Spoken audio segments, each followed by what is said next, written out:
You ever seen those giant concrete mixers rolling around a job site?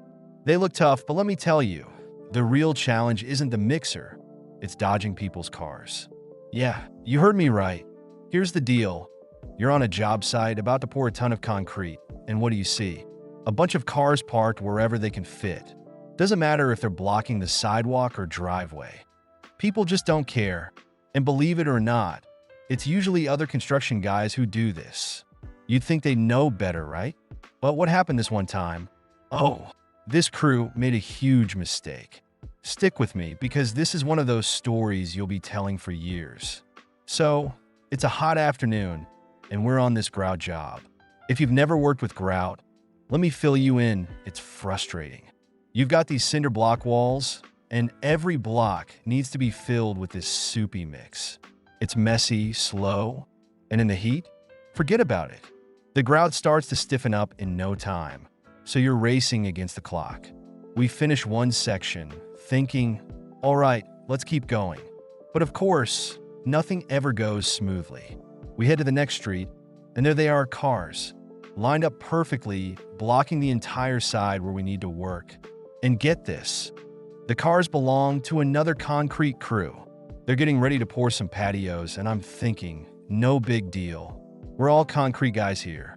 We'll ask them to move their cars, and we can all get our work done. Simple, right? Wrong. Their crew chief? Oh, this guy's a real piece of work. He looks me dead in the eye and says, no, we're waiting for our pump and mixer. You can wait for us to finish or work around us. He says it like he didn't just wreck our whole operation. Now, I'm not one to waste time, especially with concrete already on the clock. Time is money, and this delay is going to cost big. Plus, the concrete is setting fast. If we wait any longer, we're in real trouble. But working around them? Not an option. If we try, we'll block the whole street, and moving hoses every few minutes? It'd be a nightmare. Plus, if their pump shows up in the middle of our job, we're back to square one. That's when Todd, our pump guy, steps in. Oh man, Todd is not the type to back down. He gives me that look like, you want to play games? Let's play. He rolls the pump right up next to their lead car, practically hugging it, and starts feeding the hose around it. If you've never seen a concrete pump in action, let me paint a picture for you. These things are loud, they sputter, and they spit out bits of concrete everywhere.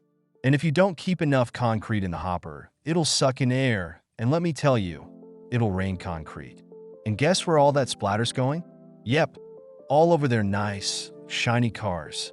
Todd's working that pump like a pro, making sure every one of those cars gets a fresh coat of concrete. By the end, they look like they've been through a mud wrestling match. We finish the job, wash out the pump, and just as we're about to pack up, here comes our crew chief. He's red-faced, veins popping, and he's demanding to use my truck wash bucket to clean off his cars. Now here's where it gets good. See my bucket? It's not just soap and water. Oh no, it's full of industrial-grade concrete cleaner. Phosphoric acid mixed with a little something extra. This stuff eats through concrete like nothing, but on car paint, it'll strip it off in seconds. So I warn him. I say, look man, this stuff isn't for cars. You're better off rinsing the concrete off with water while it's still fresh. But does he listen? Of course not. He tells me I'm lying and says, if it doesn't hurt your truck, it won't hurt my car. I've done this before. I know what I'm doing. Famous last words. I let him have the bucket. He dips his brush into that acid like it's soapy water and starts scrubbing away at his hood. And what happens next? Oh, it's painful to watch. The concrete's coming off all right, but so is the clear coat. He's making these deep, angry brush marks all over the paint like he's adding racing stripes to his car. I'm telling you, it was like watching a guy use sandpaper on a brand new windshield. Painful, but also kind of impossible to look away.